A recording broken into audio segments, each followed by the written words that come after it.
नमस्कार दोस्तों, स्वागत है आपका द न्यूज लॉन्चर के इस यूट्यूब मंच पर। आप सबको होली की बहुत-बहुत शुभकामनाएं। देश के कुछ हिस्सों में कल होली मनाई गई, कुछ हिस्सों में आज होली मनाई जा रही है और होली के दिन तमाम तरह की नापाक कोशिशें जो सांप्रदायिकता की चल रही थी, उसे इस देश के अवाम ने सभी संप्रदाय के लोगों ने जिस प्रकार से धूल-धूसरित किया है, उसके लिए विशेष रूप से बधाई। दरअसल होली के दिन सियासत नहीं होनी चाहिए थी, लेकिन सियासत करने की कोशिश लोग कर रहे थे। खैर, हम खबरों पर लौटते हैं और खबरें बिहार से हैं। खबरें बिहार से ये है कि 3 दिन और 3 दावते इफ्तार बिहार की सियासत का मंजर बदलने वाले हैं और इन तीनों दावते इफ्तार का बेसब्री से इंतजार किया जा रहा है। महज 2 हफ्ते 14 दिनों के भीतर ये 3 दावते इफ्तार होने हैं और तीनों दावते इफ्तार कहां-कहां होगा, इसकी पूरी चर्चा हम आज करेंगे। एक-एक खबर ऋषि मिश्रा जी अंदर से निकाल कर लाए हैं और बारी-बारी से हम एक-एक दावते इफ्तार और बिहार की सियासत पर उसके पड़ने वाले असर की चर्चा करेंगे। एक दावते इफ्तार 3 साल पहले 2022 में हुआ था। तब मुख्यमंत्री नीतीश कुमार सीएम हाउस से पैदल चलकर उस दावते इफ्तार में पहुंचे थे और उस दावते इफ्तार की केमिस्ट्री को देख करके लोगों को बिहार की पॉलिटिकल केमिस्ट्री समझ में आ गई थी कि आने वाले चंद हफ्तों या महीनों में क्या होने जा रहा है। एग्जैक्टली वही हुआ था। अब के दावते इफ्तार को लेकर कई तरह की चर्चाएं हैं। तो सीधे ऋषि मिश्रा जी के पास चलते हैं। ऋषि जी, बहुत बहुत स्वागत है आपका हमारे इस चैनल पर। और सबसे नमस्कार। पहले हम आपसे अपने दर्शकों को ये बता दें कि जो 3 दावते इफ्तार है, एक दावते इफ्तार लालू परिवार के द्वारा 10 सर्कुलर रोड स्थित आवास पर दिया जाना है। एक दावते इफ्तार बिहार के मुख्यमंत्री नीतीश कुमार, जो कहते हैं कि देश के शीर्ष पद की आकांक्षा रखने वाले लोगों को टोपी भी पहननी चाहिए और टीका भी लगाना चाहिए। एक उनके यहाँ दावते इफ्तार है और एक दावते इफ्तार सदाकत आश्रम में होना है, कांग्रेस पार्टी के बिहार मुख्यालय में। चर्चा है कि एक बड़े नेता वहां पहुंच सकते हैं कांग्रेस के, और बड़े नेता पहुंचे तो खेला हो गया। लेकिन तीनों की चर्चा हम एक साथ नहीं करेंगे।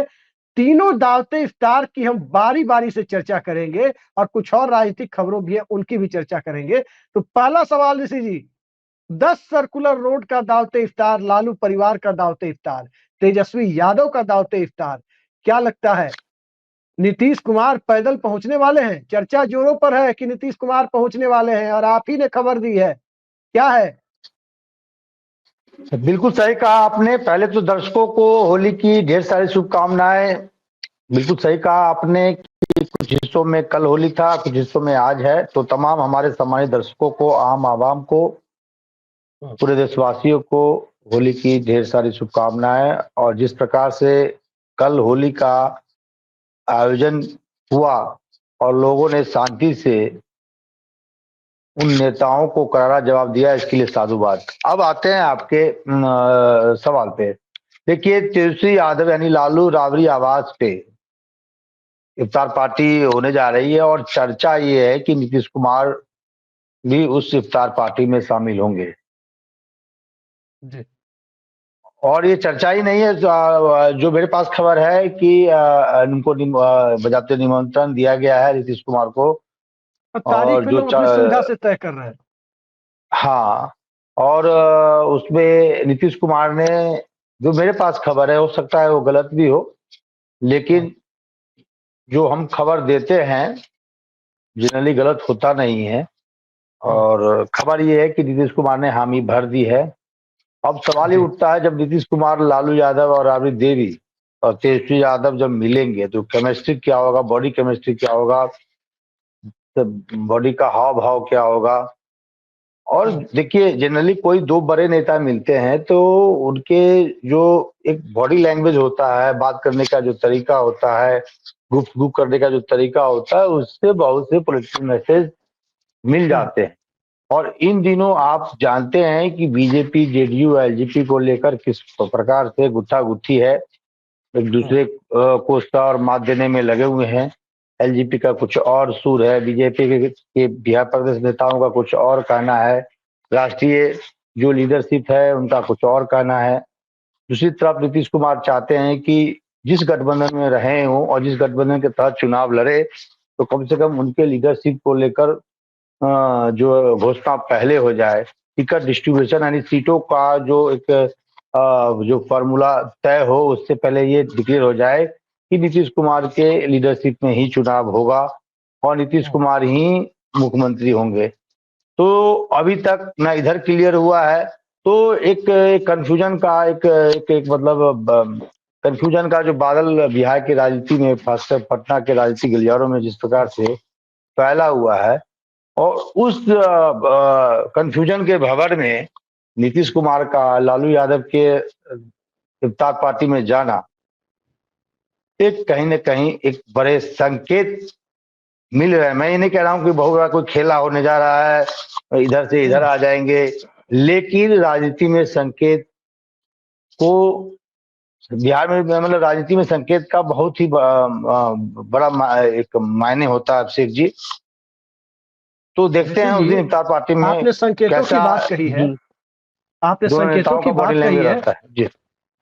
मुझे बीजेपी के एक नेता से मेरी बात हुई, उन्होंने कहा कि 2022 में जब नीतीश कुमार पैदल चलकर, पूरा कैमरा, चैनलों का कैमरा उनके साथ चल रहा था जब वो पैदल जा रहे थे लालू यादव के साथ के घर, और उस वक्त भी वो एनडीए के ही मुख्यमंत्री थे, तो वहां मौजूद एक भाजपा नेता से आज मेरी बात हुई है। जब आपने एक खबर बताई उसके बाद बात हुई है मेरी। उन्होंने कहा कि 22 में जो लालू परिवार के घर, वो भाजपा नेता भी मौजूद थे, क्योंकि दावते इफ्तार होता है तो सभी पार्टियों को न्योता दिया जाता है, सभी नेताओं को, जिनको मन होता है जाते हैं, जिनको मन होता है नहीं जाते। तो उन भाजपा नेता ने कहा कि मैंने तो अपने केंद्रीय नेतृत्व को उसी समय बता दिया था कि जो बॉडी लैंग्वेज है, जो केमिस्ट्री है, जिस अंदाज में स्वागत हुआ है, वो तय है कि नीतीश कुमार जाने वाले हैं गठबंधन छोड़कर। उन्होंने आज मुझे बताया 2022 वाली घटनाक्रम को। आज का जो घटनाक्रम जो आप बता रहे हैं, जो खबरें मैंने भी सुनी है कि नीतीश कुमार लालू यादव के घर, लालू परिवार के घर 10 सर्कुलर रोड जा सकते हैं, हालांकि बगल में ही 7 नंबर एक आवास, कभी कभार वहां जाके नीतीश कुमार भी रहते हैं।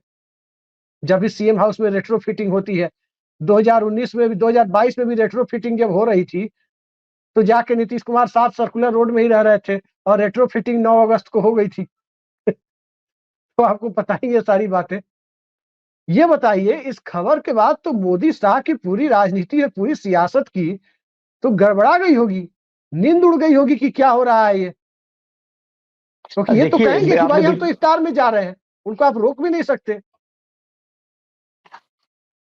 देखिए, मैं आपको बार बार कह रहा हूं कि बीजेपी की तरफ से गुडफिल कराया जा रहा है नीतीश कुमार को, ऐसा दर्शाया जा रहा है कि नीतीश कुमार ही सब कुछ है, नीतीश कुमार की लीडरशिप पे चुनाव लड़ा जाएगा और नीतीश कुमार ही हमारे अगुवा हैं, अगुवा थे, अगुवा हैं, अगुवा रहेंगे। बार बार बयान दोहराया जा रहा है, कहने की जरूरत नहीं है। मतलब वो माहौल बनाया जा रहा है जिसमें नीतीश कुमार को विश्वास हो कि वही उनके अगुवा है, नेता है। और इस प्रकार का गुडफिल शिंदे साहब के साथ, शिंदे को भी चुनाव से पहले कराया गया था, शिंदे के लीडरशिप में भी चुनाव लड़ा गया था। तो नीतीश कुमार, बीजेपी का जो चाल चरित्र है, वो नीतीश कुमार से बेहतर शायद ही कोई जानता होगा, क्योंकि सबसे लॉन्ग पीरियड के लिए कोई यदि गठबंधन का अलायंस पार्टनर एनडीए का रहा है अभी तक, वो है जेडीयू, और नीतीश कुमार भी कोई कच्चे खिलाड़ी नहीं है।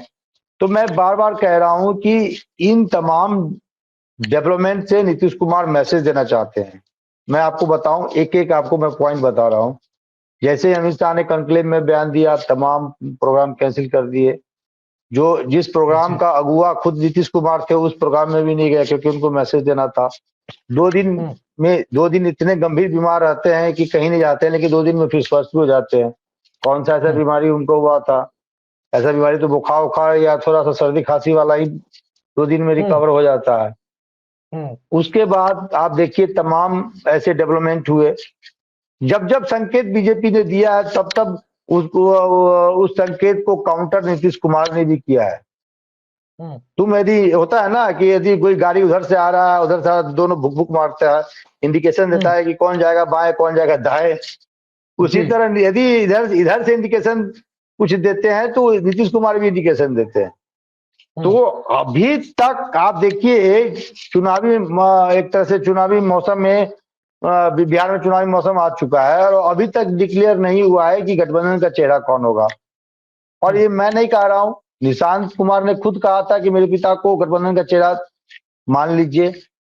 जी। फिर नीतीश कुमार के जो जो जो वफादारों में से एक हैं मैसर हजारी ने मांग की, सिर्फ बीजेपी से नहीं तमाम अलायंस पार्टनर से मांग की, और बीजेपी के तरफ से अमित शाह हो, विनोद तावरे हो, देवेंद्र फडणवीस हो, तमाम विजय सिन्हा हो, तमाम नेताओं का बयान आपने देखा है। अब चिराग पासवान का आपने परसों बयान देखा कि जो अगली सरकार बनेगी वो नरेंद्र मोदी की सोच वाली सरकार होगी। इसके क्या मैसेज है? तो ऐसे यदि आप हमेशा मतलब ऐसे संकेत नीतीश कुमार को देते रहेंगे तो नीतीश कुमार भी तो संकेत देंगे कि तुम मेरे साथ यदि कुछ करोगे तो मैं उधर चला जाऊंगा। मैं दूसरे स्टार पार्टी पर आता हूं। अभी दो स्टार पार्टी की चर्चा हम और करेंगे, और दूसरी वाली स्टार पार्टी पहले वाले से कम महत्वपूर्ण नहीं बल्कि ज्यादा महत्वपूर्ण बताई जा रही है, क्योंकि कहा जा रहा है कि पंचायती करने वाली स्टार पार्टी वो हो सकती है। स्टार पार्टी नहीं मतलब पंचायती करने वाली पार्टी। कहा जा रहा है कांग्रेस के एक बड़े नेता हैं, वो बड़े नेता इफ्तार पार्टी में, सदाकत आश्रम जो कांग्रेस की इफ्तार पार्टी होगी उसमें भी पहुंच सकते हैं।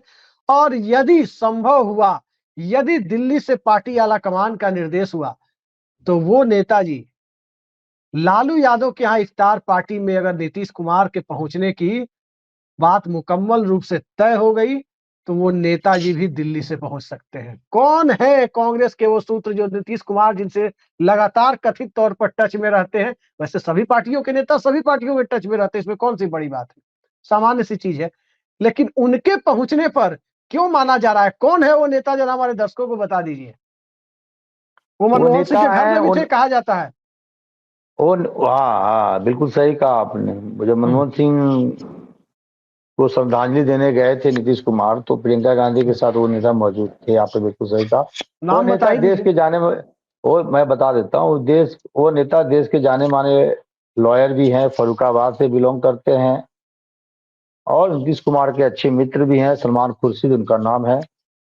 और चर्चा ये है कि सदाकत आश्रम में जो इफ्तार पार्टी होने जा रही है उसमें सलमान को खुर्शीद की आने की संभावना है। और एक बात मैं आपको बता दूं, यदि सलमान खुर्शीद लालू यादव के घर पे आयोजित होने वाले इफ्तार पार्टी में यदि सलमान खुर्शीद जाते हैं तो इसके बड़े संकेत हैं। मैं फिर रिपीट कर दूं, लालू राबड़ी आवास पे होने वाले इफ्तार पार्टी में यदि सलमान खुर्शीद, कांग्रेस के जो बड़े नेता हैं, पूर्व केंद्रीय मंत्री हैं, गांधी परिवार के वफादारों में से एक हैं, यदि लालू राबड़ी के घर पे आयोजित इफ्तार पार्टी में शामिल होते हैं तो उसके बड़े संकेत हैं। और बड़े संकेत नहीं, मुझे लगता है कि एक बड़े बदलाव की तरफ बिहार की राजनीति आने वाले में आपको देखने को मिलेगा। उठता है ऋषि जी, यही एक सवाल उठता है जी। चाहे लालू यादव के घर की इफ्तार पार्टी हो, चाहे सदाकत आश्रम की इफ्तार पार्टी हो, या सीएम हाउस की एक अणे मार्ग की नीतीश कुमार की इफ्तार पार्टी हो, किसी भी इफ्तार पार्टी में यदि लालू, तेजस्वी या नीतीश कुमार और सलमान खुर्शीद ये एक जगह इकट्ठा हो जाते हैं, अमर अकबर एंथोनी जो बिहार की राजनीति में कहा जा रहा है, ये यदि इकट्ठा हो जाते हैं तो इसका क्या मतलब निकलने जा रहा है? क्योंकि चर्चा बहुत है। देखिए, अब इसमें समझने की जरूरत है। नीतीश कुमार को एक तरह से बीजेपी ने संकेत दे दिया है कि हम आपके लीडरशिप में, मतलब ठीक है आपके लीडरशिप में चुनाव लड़ेंगे लेकिन मैं आपको मुख्यमंत्री बनाने के पक्ष में नहीं है। ये तमाम जो मतलब जो बड़े नेता हैं उनके द्वारा नीतीश कुमार को स्पष्ट कर दिया गया है कि अब हो गया, मतलब अब बीजेपी लीड करेगी बिहार में, बड़े भाई की भूमिका में बीजेपी रहेगी। चाहे देखिए, नेताओं के बयानों पे मत जाइए, अमित शाह के मन में क्या चल रहा है, नरेंद्र मोदी के मन में क्या चल रहा है, संघ के मन में क्या चल रहा है, ये मायने रखता है। अब बिहार के किसी पगड़ी डिप्टी सीएम पगड़ी वाले नेता या किसी नेताओं के बयान पे मत जाइए आप। वो तो गुड फील करा रहे हैं नीतीश कुमार को, वो तो कहेंगे ही। अभी सम्राट चौधरी ने आज ही कहा है एक न्यूज चैनल से बात करते हुए कि नीतीश कुमार थे, हैं और रहेंगे। तो लेकिन ये, और एंकर ने भी ये सवाल जो जोर देके नहीं पूछा कि क्या एनडीए सत्तासीन होती है तो 25 से 30 तक नीतीश कुमार ही मुख्यमंत्री रहेंगे, इसकी आप घोषणा करते हैं, ये सवाल नहीं किया। और उस नेता ने भी एक चालाकी से जवाब दिया, थे, हैं और रहेंगे। भाई थे, हैं, रहेंगे, तो हटाने के लिए तो आडवाणी जी भी हैं, गार्जियन है। रहने के लिए तो आडवाणी जी भी गार्जियन है, मुरली मनोहर जोशी गार्जियन है। आपको मुरली मनोहर जोशी की वो वाक्य याद है ना? मैं थोड़ा आपको थोड़ा विषय से विषयांतर थोड़ा टॉपिक बता देता हूँ, थोड़ा वाक्य बता देता हूँ। जब किसी एक पत्रकार ने उनसे पूछा कि मैं कानपुर पूरा घूम लिया हूँ और कहीं आपके पोस्टर में नरेंद्र मोदी नहीं है, तो 2 बार पूछे, 3 बार पूछे, चौथे बार कहे कैमरा बंद करो। बोले आज का ये लड़का हमसे कम्पीट करेगा, और उस बड़े पत्रकार को इंटरव्यू देने से मना कर दिया मुरली मनोहर जोशी। बोला कैमरा बंद करो, भागो यहाँ से। तो आप समझ सकते हैं कि जो राजनीति है, अब बीजेपी ने मन बना लिया है कि बिहार में अपने ही किसी कार्यकर्ता और विधायक को हम मुख्यमंत्री बनाएं, और बीजेपी इस फिराक में लगी हुई है कि कम से कम बीजेपी प्लस अलायंस पार्टनर 130-35 सीटों पर चुनाव लड़े, नीतीश कुमार पर दबाव बनाया जाए, और 110 के 115 के आसपास यदि बीजेपी और एलजेपी और जीतनराम मांझी लोग मिलके लाने में सफल होते हैं तो कांग्रेस को तोड़ने का प्रयास करेंगे, और कांग्रेस बहुत खराब परफॉर्म करेगी तो 15-20 सीट कांग्रेस को आ सकती है। उसमें कोई मतलब मुझे नहीं लगता है कि कोई मतलब ये है। तो इस समीकरण पे बीजेपी काम कर रही है। क्या इसके लिए नीतीश कुमार तैयार होंगे? मेरा सवाल ये है, मेरा सवाल इसीलिए मैं करके खत्म करता हूँ। इसीलिए नीतीश कुमार एक तरफ अमित शाह संकेत दे रहे हैं, तो नीतीश कुमार भी संकेत दे रहे हैं कि भैया मेरा सवाल दूसरा था। मेरा हम्म। सवाल सीधा था कि तीनों इफ्तार पार्टियों में किसी भी इफ्तार पार्टी में यदि नीतीश कुमार, लालू यादव, तेजस्वी यादव और सलमान खुर्शीद ये इकट्ठे होते हैं तो इसका क्या मतलब है? स्वाभाविक है कि दिल्ली से अगर सलमान खुर्शीद आएंगे तो कोई टास्क लेके ही आएंगे। देखिए, कहीं ना कहीं बातचीत तो चल ही रही है इन लोगों के बीच में, और नीतीश कुमार ऑप्शन 2 भी पे वो काम कर रहे हैं। हो सकता है सलमान खुर्शीद जो है दिल्ली से यदि पटना आते हैं तो कहीं ना कहीं पार्टी हाईकमान का जो फार्मूला होगा, जो तेजस्वी यादव या लालू यादव द्वारा कांग्रेस को सुझाया गया होगा कि यदि नीतीश कुमार आते हैं तो क्या फार्मूला होगा, कौन कितने सीटों पर लड़ेगा। और नीतीश कुमार के बारे में जानते हैं कि यदि वो एक के साथ है तो दूसरे पे यदि भविष्य में गठबंधन करना है तो उस पर भी वो काम करना शुरू कर देते।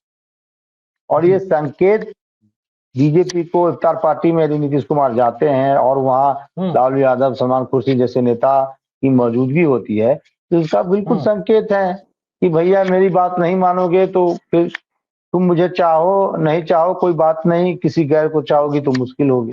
तो नीतीश कुमार मुश्किल कर देंगे बीजेपी का। जी ऋषि जी, तीसरी इफ्तार पार्टी पर आते हैं। कहा जा रहा है कि या तो ये पहली इफ्तार पार्टी होगी इन तीनों में, या आखिरी इफ्तार पार्टी होगी। 30 मार्च या 31 मार्च को ईद पड़ रही है, जैसे चांद के निकलने के हिसाब से तय होता है, चांद दिखने के हिसाब से। तो वो जानता ही है, जो रिचुअल्स है, जो परंपराएं हैं, 30 पड़े 31 पड़े, जिस दिन भी पड़े। लेकिन 29 मार्च तक तो सारे इफ्तार खत्म हो जाएंगे। 27 मार्च को विधानसभा का सत्र, जैसा मैंने सुना है, खत्म हो जाएगा। यानी 27 की शाम, 28 की शाम, 29 की शाम, कहा जा रहा है ये तीनों शाम एक एक इफ्तार पार्टी होगी। एक चर्चा और है, एक चर्चा ये है कि नहीं, विधानसभा के मौजूदा सत्र के दरमियान इन तीनों में से एक इफ्तार पार्टी हो जाएगी। तो सत्र की टाइमिंग और इफ्तार की टाइमिंग को लेकर के क्या है, क्या चल रहा है, जरा बताइए। नहीं सब मैं समझा नहीं, सवाल क्या है आपका? सवाल दरअसल ये है, 30 या 31 मार्च को, मतलब जिस दिन चांद दिखेगा उसके अगले दिन, जो परंपरा है, रिचुअल है, उसके हिसाब से ईद हो जाएगी 30 या 31 मार्च को। तो इफ्तार तो 29 मार्च तक ही होना है, अगर 30 को ईद हुई तो, या 31 को होगी तो 30 तक होगा। लेकिन इफ्तार के बारे में कहा जा रहा है 27 तारीख को बिहार विधानसभा का बजट सत्र शायद खत्म हो रहा है, जो चर्चा है। कई लोग कह रहे हैं कि 1-2 दिन पहले भी वाइंड अप किया जा सकता है, 24-25 को। तो विधानसभा के सत्र के बाद चर्चा है कि ये तीनों इफ्तार पार्टी धड़ाधड़ आगे पीछे होगी, एक एक दिन आगे पीछे। एक चर्चा है कि नहीं, इन तीनों में से एक इफ्तार पार्टी सत्र के दरमियान भी हो सकती है। तो ये बजट सत्र और इफ्तार पार्टी, ये रिश्ता क्या कहलाता है? राजनीतिक रूप से जो ये चल रहा है कि नहीं, कयासबाजियों को हवा तब दी जाए जब विधानसभा को का सत्रावसान हो जाए। कुछ लोग कह रहे हैं कि नहीं, सत्र के दरमियान ही नीतीश कुमार चाहते हैं कि भारतीय जनता पार्टी को झटका एक दे दिया जाए, सांकेतिक झटका। क्या लग रहा है आपको, ये और होगा क्या? देखिए, इसके जो आपने कहा है बिल्कुल सही कहा है। इसको लेकर चर्चा है कि नीतीश कुमार हो सकता है कि खुद विधानसभा सत्र के दौरान ही इफ्तार पार्टी का एक मतलब आयोजन करे। मतलब अपना इफ्तार पार्टी और पहले कर ले। हाँ, बिल्कुल बिल्कुल, ये एक मुख्यमंत्री के तौर पे दिया जाता है। तो हो सकता है उसमें वो लालू राबड़ी देवी को आमंत्रित करे, और यदि ये लालू राबड़ी और तेजस्वी जाते हैं तो उसमें चर्चा ये भी है जिसका आपने नाम लिया, जाने माने लॉयर पूर्व कानून मंत्री सलमान खुर्शीद साहब का। तो उनकी मौजूदगी की संभावना है। तो आपको फिर यदि ये इफ्तार पार्टी हो जाएगा तो, और यदि लालू राबड़ी यादव जाते हैं वहाँ और सलमान खुर्शीद जाते हैं, तो संकेत तो मतलब फिर दोनों बाकी बचे दो इफ्तार पार्टी का कोई मायने नहीं, मतलब खत्म ही हो जाएगा एक तरह से। बीजेपी को देखिए, नीतीश कुमार भी ठीक है, नीतीश कुमार के लिए चर्चा है कि उम्र के पड़ाव में है, ये है, बहुत से नैरेटिव बनाए जाते हैं। बहुत से पटना से बैठे तमाम 2 3 4 5 यूट्यूबर हैं, हर रोज नीतीश कुमार बीमार पड़ गए, नीतीश कुमार ये हो गया, नीतीश कुमार वो हो गया। लेकिन नीतीश कुमार भी आसानी से भाजपा को छोड़ने वाले नहीं है। इस भाजपा को ये लग रहा होगा कि दबाव बना के नीतीश कुमार से हम कुछ कवार ले, तो कवारने वाले नहीं है। नीतीश कुमार एक चालाक पॉलिटिशियन है।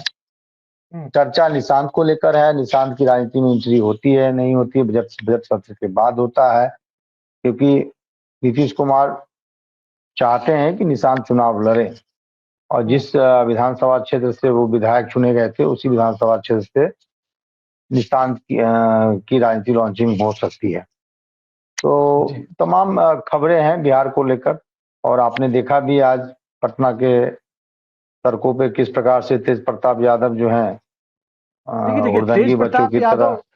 तेज प्रताप यादव कुछ भी बोल सकते हैं। उनका और गिरिराज सिंह का चर्चा करके हमें कई बार लगता है कि हम दर्शकों का समय जाया कर लेते हैं। नहीं, देखिए तेज प्रताप यादव, देखिए ठीक है, तेज प्रताप यादव वर्तमान में विधायक हैं, पूर्व मंत्री रहे हैं, और जिस प्रकार से उन्होंने आज आचरण किया है, ठीक है, होली है, होली में बुरा ना मानो, होली है, लेकिन नीतीश कुमार बिहार के मुख्यमंत्री हैं, उनके दरवाजे पे जाके पलटू चाचा कहना, प्रकार से कहना, ये शोभा नहीं देता है। आप मंत्री हैं, तेजस्वी यादव के बड़े भाई हैं, यदि आप पॉलिटिकली समझदार होते तो आप ही उत्तराधिकारी होते। जनरली जो हिंदुस्तान में होता है, बड़े बेटे को ही मतलब वारिस माना जाता है। लेकिन जिस अनमेच्योरिटी का आपने आज परिचय दिया है वो सही नहीं है। होली के समय ये सब चलता है, लेकिन नीतीश कुमार कोई आपके फ्रेंड नहीं है, आपके पिता के मित्र हैं, तो इन चीजों को समझना चाहिए। और आप नीतीश विधायक कुमार हैं, ने क्या मैसेज देना विधानसभा में चाहते इन्हीं सब बात पर तेजस्वी यादव को कहा था ना कि आप ये सब मत बोलिए, ये सब कहने का हक आपके पिताजी को है। जो पलटू राम या क्या क्या जो लालू यादव बोलते हैं, उन्होंने कहा लालू नहीं। और आप विधायक हैं, आप युवाओं को क्या मैसेज देना चाहते हैं? जिस जिस चीजों को लेकर वो हर चौक चौराहे पे पुलिस का अरेंजमेंट होता है, और वही काम आप कर रहे हैं। एक आखिरी सवाल पर आते हैं ऋषि जी। एक टीवी चैनल पर, टीवी चैनलों को जानते ही आजकल कौन सा मीडिया लोग कहते हैं, दर्शक ही कमेंट बॉक्स में बता देंगे कौन सा मीडिया कहते हैं। तो उसके चैनल पर मैंने 4 इंटरव्यू मैंने थोड़े थोड़े देखे। एक इंटरव्यू डिप्टी सीएम का है, 2 इंटरव्यू राजद के नेताओं का है, उसमें संजय यादव और मनोज झा का। एक इंटरव्यू जो जनता दल यूनाइटेड के नेता का है, वो कहा जाता है कि उनके अंदर बीजेपी की आत्मा प्रवेश कर गई है, उन्हीं का है। मतलब उसमें विजेंद्र यादव का इंटरव्यू नहीं लिया गया है, ध्यान रखिएगा। नीतीश कुमार का भी नहीं लिया, निशांत का ही ले लेते, वो भी नहीं लिया गया है। राष्ट्रीय महासचिव जो है दिल्ली में देखते हैं कार्यालय, आफाक अहमद खान, उनका भी नहीं है। संजय झा का ही इंटरव्यू लिया गया है। मतलब नीतीश कुमार की किचन कैबिनेट के वैसे सदस्यों का इंटरव्यू नहीं लिया गया है जिनके बारे में राजनीति में अलग तरह की चर्चा चलती है। क्या आपको लगता है ये अचानक, चुनाव तो अक्टूबर नवंबर में है, क्योंकि अभी तक बिहार विधानसभा भंग करने का कोई संकेत नहीं मिला है, चर्चा है कि नीतीश कुमार चाहते हैं कि मई जून में चुनाव हो जाए, बजट सत्र के बाद भंग कर दिया जाए, लेकिन भारतीय जनता पार्टी तैयार नहीं है। तो दूसरी तरफ इफ्तार की भी चर्चा है, जिसकी चर्चा हम कर रहे हैं। तो जब अक्टूबर नवंबर में चुनाव होने हैं, ये चैनल वालों ने अभी से अपना सामियाना, पंडाल, दुकान और माइक लेकर के जो है घेरा डालो, डेरा डालो शुरू कर दिया है। और एंकर मोहतरमा भी वही है जो 2022 में 9-10 अगस्त को जब पटना आई थी, तो उनके बारे में कैसी कैसी नारेबाजी वहां पर पटना के लोगों ने की थी। हालांकि हम उसका समर्थन नहीं करते किसी भी एंकर के साथ, चाहे उनकी भूमिका जो भी रही हो, लोगों को हाँ, लेकिन बिहार की उस भीड़ को मैं उसका इस्तकबाल भी करता हूं कि उसने शांतिपूर्वक तरीके से नारे ही लगाए थे, और शांतिपूर्वक तरीके से विरोध करने का अधिकार सबको है, तो उसने नारे लगाए थे, लिहाजा उनकी हम प्रशंसा भी करते हैं। और वो क्लिप काफी वायरल हुई थी। तो और वही एंकर मोहतरमा है और इंटरव्यू चल रहा है। आखिर संजय झा का चुनाव ही जेडीयू की तरफ से क्यों किया गया है इस चर्चा के लिए? केसी त्यागी का भी किया जा सकता था, बहुत लोग थे, किया जा सकता था। अब देखिए, अब जो जो जो लोग सेतु का काम कर रहे हैं, जो लोग संवाद कायम करने की जिम्मेवारी जिन लोगों के कंधों पे है, संजय झा बीजेपी जेडीयू के बीच में, तो उनके मुंह से ही नीतीश कुमार बोलवाना चाह रहे होंगे कि यही कहें भाई, इन्हीं को हमने जिम्मेवारी दिया था। यदि किसी चीज को लेकर डेडलॉक है, पत्रकार तो सबसे बड़ा सवाल तो यही होगा। यदि दोनों एनडीए के दो बड़े नेताओं से यदि किसी चैनल ने, किसी एंकर ने यदि बातचीत की है, तो सबसे बड़ा सवाल है यदि पत्रकार के यदि कोई छात्र भी होगा पत्रकारिता का और राजनीति का, तो एबीसीडी का खारा भी जानता होगा, यदि बिहार की राजनीति को समझता होगा। और इस माहौल में सबसे बड़ा सवाल ये होगा बीजेपी या जेडीयू के नेताओं से, क्या नीतीश कुमार गठबंधन के चेहरा होंगे, या गठबंधन के चेहरा होंगे, और गठबंधन चुनाव जीतती है तो क्या वो मुख्यमंत्री होंगे? तो संजय झा से यदि सवाल किया होगा तो संजय झा ने क्या जवाब दिया? मैंने इंटरव्यू नहीं देखा, इसलिए मैं इस पे मैंने जानकारी नहीं है। एक सवाल और अटैच कर देता हूं इसमें। बीजेपी से चुनाव किया गया सम्राट चौधरी का इंटरव्यू के लिए, वो पिछड़े वर्ग से आते हैं। आरजेडी से जिन दो लोगों का चुनाव किया गया, उनमें से एक पिछड़े वर्ग से आते हैं, संजय यादव। जेडीयू से किसी पिछड़े वर्ग के नेता का चुनाव क्यों नहीं किया गया, कोई ओबीसी ईबीसी नेता का चुनाव? क्या ये मैसेज देने की गोदी मीडिया की रणनीति है कि जेडीयू में पिछड़े वर्गों की पूछ नहीं है? ये झूठा नैरेटिव चलाने की तैयारी तो नहीं है? अब खुद नीतीश कुमार, देखिए नीतीश कुमार खुद पिछड़े समाज से आते हैं। हाँ। और संजय झा कोई बड़ा नेता नहीं है, कोई बड़े नेता नहीं है संजय झा। अमर सिंह वाला रोल है इनका जेडीयू में, और अमर सिंह टाइप के नेता अमर सिंह का तो एक पार्टी को चाहिए। अमर सिंह का एक औरा था पूरे देश में, ये आप कह सकते हैं कि अखबार खोलिए, टीवी खोलिए, अमर सिंह जरूर दिखेंगे। संजय झा और अमर सिंह की तुलना आप कपिल देव और हार्दिक पांड्या की तुलना कर रहे हैं। ये नहीं, देखिए एक बात, देखिए मैं आज तुलना मैं नहीं कर रहा हूँ, लेकिन सेम कैरेक्टर के मतलब नेता हैं। मैनेजमेंट में तो संजय झा का कोई शानी तो नहीं है। जितना उनका जेडीयू में पकड़ है, उतना ही भाजपा में पकड़ है। जी। तो ये देखिए एक रणनीति के तहत हो सकता है कि बिना नीतीश कुमार के, इसमें मैं उस चैनल का दोषी नहीं मानता हूँ। बिना नीतीश कुमार या नीतीश कुमार के जो इंपॉर्टेंट सलाहकार हैं, उनके बिना निर्देश पे संजय झा नहीं गए होंगे। और नीतीश कुमार का ये सोच रहा होगा कि संजय झा ये कहें, क्योंकि संजय झा अमित शाह के इन दिनों बहुत दुलारे हैं, और संजय झा ये कहें कि मुख्यमंत्री चेहरा, लीडरशिप, अब 25 से 30 कौन मुख्यमंत्री होगा, इसको लेकर संजय झा क्या बयान देते हैं। जी। और जहां तक सम्राट चौधरी की बात है, सम्राट चौधरी ने कहा नीतीश कुमार थे, नीतीश कुमार हैं और नीतीश कुमार आगे भी रहेंगे, लेकिन आगे किस स्वरूप में रहेंगे, क्या भूमिका होगी, आडवाणी वाली भूमिका होगी या नरेंद्र मोदी वाली भूमिका होगी, ये स्पष्ट नहीं कहे। अब सम्राट चौधरी भी कम उम्र में बहुत परिपक्व हो गए हैं, बयान देते हैं ऐसे, नॉर्मल कोई आदमी देखे तो भाई तो कह ही रहा है सम्राट चौधरी कि आगे भी रहेंगे, लेकिन बात तो सही है। आगे नीतीश कुमार गार्जियन की भूमिका में रहेंगे या फ्रंट फुट पे रहेंगे, नहीं, ये तो नहीं उन्होंने स्पष्ट किया। एक बात तो मैं मानता हूँ कि सम्राट चौधरी पत्रकारों के सवालों से व्याकुल नहीं होते, बिल्कुल भी व्याकुल नहीं होते, ये बात तो है। और तभी वो लोगों को सलाह भी दे देते हैं कि व्याकुल नहीं होना है। खैर, सम्राट अब चौधरी की अपनी बीजेपी में भूमिका है। अब बीजेपी में खुद अपने नेताओं में गुटबाजी है, ये बात आप, हालांकि बीजेपी के जो लीडरशिप है, राष्ट्रीय लेवल का जो लीडरशिप है वो एक बात मजबूत और है, सुनी है मैंने ऋषि जी, लेकिन ओम प्रकाश बिहार के राजभर जो भी बिहार में सीट मांग रहे हैं एनडीए में, ये क्या है? और मांगने दीजिए, अब मिलने वाला तो है नहीं। और नीतीश कुमार से एक बार जी। मिले भी थे वो कुछ दिन तक। लेकिन विजय सिन्हा हो गए, नित्यानंद राय हो गए, सम्राट चौधरी हो गए, संजय जायसवाल हो गए, ये जो प्रदेश अध्यक्ष हैं वो भी हो गए, तमाम लोग मुख्यमंत्री पद का सपना देख रहे हैं। अब किनके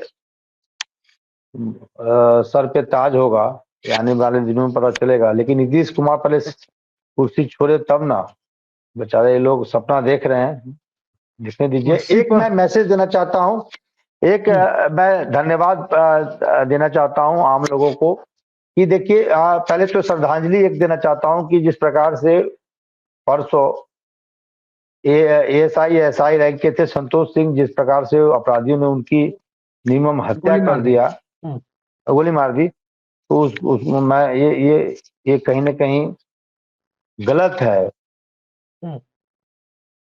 और बेचारे जैसे ही उनको जानकारी मिली, वो स्पॉट पे पहुंचे, कर्तव्यनिष्ठ अधिकारी थे। और लेकिन सवाल है वहां के तत्कालीन, वहां के जो पुलिस अधीक्षक हैं उनका रवैया, या जो उनके सीनियर उनका रवैया कैसा रहा कि उनको एक कांस्टेबल के साथ सिर्फ भेज दिया गया था स्पॉट पे, और उनका मतलब गोली मारकर उनका प्राण, मतलब क्या कहते हैं, यूट्यूब का होता है रिस्ट्रिक्शन, इसलिए मैं वो सब इस्तेमाल नहीं करना चाहता हूँ। नहीं ठीक है, उनका तो मतलब जो भी हुआ है हाँ बिहार में, हताहत हुए हैं, वो बहुत गलत है। हाँ और तो निश्चित तौर पर लेकिन लॉ एंड ऑर्डर पे बड़ा ओवरऑल, सवाल है कि हाँ अपराधियों लेकिन का बल ओवरऑल बहुत बढ़ा देखिए, हुआ है बिहार में। जैसे सीमांचल में या तमाम जगहों पे, मधुबनी या दरभंगा में आप देख लीजिए, मुजफ्फरपुर देख लीजिए, जैसा मतलब लोगों का डर था होली को लेकर, बिहार पुलिस ने बहुत बेहतरीन काम किया है। विनय कुमार डीजीपी जो बिहार के, उनके लीडरशिप में बहुत बेहतरीन काम किया है। अब कोई ये संतोष सिंह की घटना को छोड़ दीजिए, एएसआई साहब की जो दर्दनाक घटना हुई है, वो यदि उसको छोड़ दीजिए तो कहीं से कोई अप्रिय घटना या कोई दंगा फसाद की खबर नहीं है। और मैं मुजफ्फरपुर में हूँ इन दिनों, तो मैंने देखा है कि हर चौक चौराहे पे पुलिस का जो अरेंजमेंट रहा है बहुत बेहतरीन रहा है। और इसके लिए आम आवाम को भी मैं साधुवाद देता हूँ कि ऋषि नेताओं मिश्रा का जो दिल्ली छोड़ के होली में मुजफ्फरपुर पहुंच गए हैं, तो स्वाभाविक है कि प्रशासन टाइट हो ही जाएगा। नहीं नहीं, ऐसा नहीं मामूली बात नहीं है। है। एसएसपी साहब आपको डिनर पे बुला रहे हैं, तो स्वाभाविक है कि उनको अंदेशा होगा कि ऋषि मिश्रा दिल्ली से लैंड कर गए हैं मुजफ्फरपुर। नहीं लेकिन नहीं अब नहीं, लैंड वाया देखिए, दरभंगा किए हैं कि वाया पटना किए हैं, मुझे नहीं मालूम। ऋषि मिश्रा सीधे मुजफ्फरपुर, मुजफ्फरपुर कब देखिए लैंड मैं करेंगे? एक चीज बताइए, ऋषि एक मिश्रा सीधे मुजफ्फरपुर कब लैंड करेंगे? वो हवाई अड्डा तो मोदी जी दे नहीं रहे। मुजफ्फरपुर के देखिए साथ साथ हम मुझे चंपारण के लोगों को भी बड़ा नुकसान हो रहा है मुजफ्फरपुर चालू नहीं होने से। ये तो जो हमारे जो सांसद हैं, केंद्रीय राज्य मंत्री जो हैं, पंखा का जल उद्घाटन संसाधन करने राज्य वाले। मंत्री, हाँ तो वो बताएंगे। इतने बड़े इंपॉर्टेंट पोर्टफोलियो उनके पास मिला हुआ है, इतने महत्वपूर्ण पद पे हैं। जहाँ तक मुजफ्फरपुर पुलिस अधीक्षक की बात है, बहुत ही शालीन, मैं परसों उन्होंने मुझे अपने आवाज से बुलाया था, उनके लिए, उसके लिए उनको साधुवाद। बहुत ही शालीन, बहुत ही कर्तव्यनिष्ठ और बहुत ही ग्राउंड टू अर्थ। मैंने ऐसा पुलिस अधिकारी बहुत कम देखा। जी और काम करने में विश्वास करने वाले लोग, संवाद में विश्वास करने वाले लोग, ऐसे ऐसे जिले का कप्तान हर बिहार के हर जिलों को मिले, और बहुत बेहतरीन काम कर रहे हैं, इसके लिए उनको साधुवाद जी। चलिए, आपने साधुवाद एसएसपी साहब को दिया। प्रशासन में जो भी लोग लगे हुए हैं, कोई भी व्यक्ति मुझे लगता है प्रशासन में अनुज नहीं होता, मतलब कनिष्ठ नहीं होता। चौधरी सभी होते हैं, अनुज कोई नहीं होता। लिहाजा बिहार के प्रशासन में न कोई अनुज है, न कोई अनुज चौधरी है। बिहार के प्रशासन में कर्तव्यनिष्ठ लोग हैं, जैसे एएसआई जो दिवंगत हुए हैं उनकी बात करें, या पुलिस में जो लोग काम ठीक ठाक कर रहे हैं और बिहार में किसी भी तरह के सांप्रदायिक उन्माद को वहीं पर कुचल देने की कुवत रखते हैं। इसके लिए बिहार पुलिस की जितनी तारीफ की जाए वो कम है और निश्चित तौर पर लॉ एंड ऑर्डर के मामले में कम से कम सांप्रदायिकता का समावेश होने से बिहार पुलिस ने रोक रखा है। डीजीपी विनय कुमार और उनके साथ साथ सिपाही से लेकर कांस्टेबल से लेकर दरोगा से लेकर और पुलिस कप्तान तक के आईजी डीआईजी तक के सभी अधिकारियों को हम अपने दर्शकों की तरफ से इसके लिए साधुवाद देते हैं, धन्यवाद देते हैं। लेकिन व्याकुल तो हम सब हो ही जाते हैं राजनीतिक खबरों को लेकर कि इफ्तार पार्टी में क्या होगा। जिन्हें जो दूसरे को सीख देते हैं कि व्याकुल नहीं होना है, संभवतः वो भी व्याकुल होंगे कि इफ्तार पार्टियों में क्या होगा। तो देखते जाइए कौन व्याकुल हो रहा है, कौन नहीं हो रहा है। जो बिल्कुल व्याकुल नहीं होते, उनकी सत्ता पलटती नहीं है। हाँ, स्टेफनी और विपक्ष जरूर पलट जाता है। मैं ये नहीं कह रहा कि स्टेफनी भी पलटने वाली है, विपक्ष भी पलटने वाला है। लेकिन दावते इफ्तार में लालू परिवार के घर नीतीश कुमार पहुंचे या यदि नीतीश कुमार के घर लालू परिवार के सदस्य तेजस्वी यादव, लालू यादव, राबड़ी देवी ये लोग पहुंचे, तो तय मानिए कि बिहार की सियासत में कुछ बड़ा होने वाला है। आज के लिए इतना ही। बहुत बहुत धन्यवाद ऋषि जी। नमस्कार।